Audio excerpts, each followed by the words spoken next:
It's lovely to be in the Bauer Media offices with Remi Baker, who is one of our fabulous millennials from last year.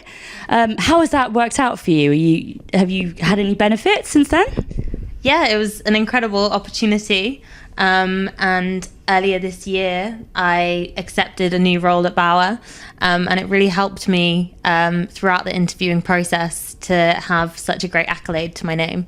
It's great to be able to have a chat with someone who's obviously making waves in this industry. So obviously a news story that's been all over has been Marmitegate, with Unilever up against Tesco. Do you think that this is the sign of the times, that more companies are going to be demanding more money? I think as a result of Brexit, it's inevitable that companies are going to be looking for compensation in terms of the recent kind of economic crisis.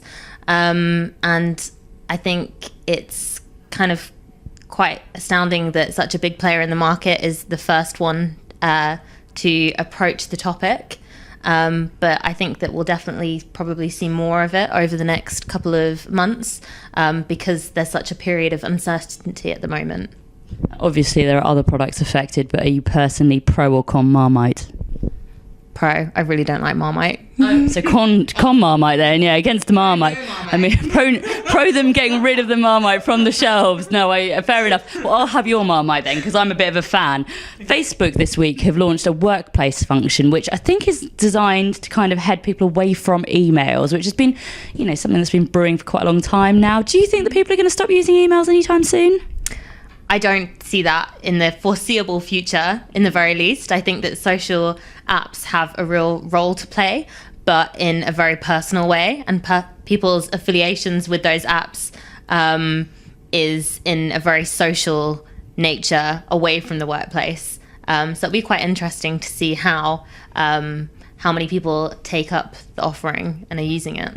Yeah, no, it will definitely be one to watch for the future. Another launch has been Amazon Music launching their new streaming service, which, aside from adding to an already quite full marketplace, they have this special offer where if you buy their speakers and only use their speakers, you get it for a very low price of $3.99 per month, which is obviously very cheap. Do you think that that's enough of a differentiating factor to make it stand out from this kind of already quite crowded marketplace? Do you think there's any need for another player?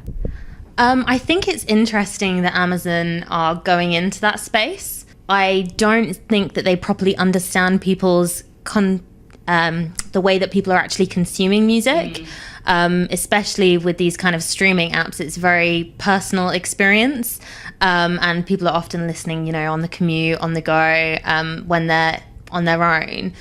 So it's quite interesting, actually, that they've decided to go down the route of using the speakers and not headphones. Yeah. Maybe they'll change that. It'll be interesting to see how it does again. Yeah. Obviously, the main thing people are talking about really at the moment is the potential decline of humanity with the American elections. What side of the debate are you on for that? I'm definitely con Donald Trump. I think it's really interesting. I mean, I've watched a couple of the debates and I've definitely seen the conversation on Facebook and other social channels, and I just think some of the stuff that he comes out with is absolutely ridiculous.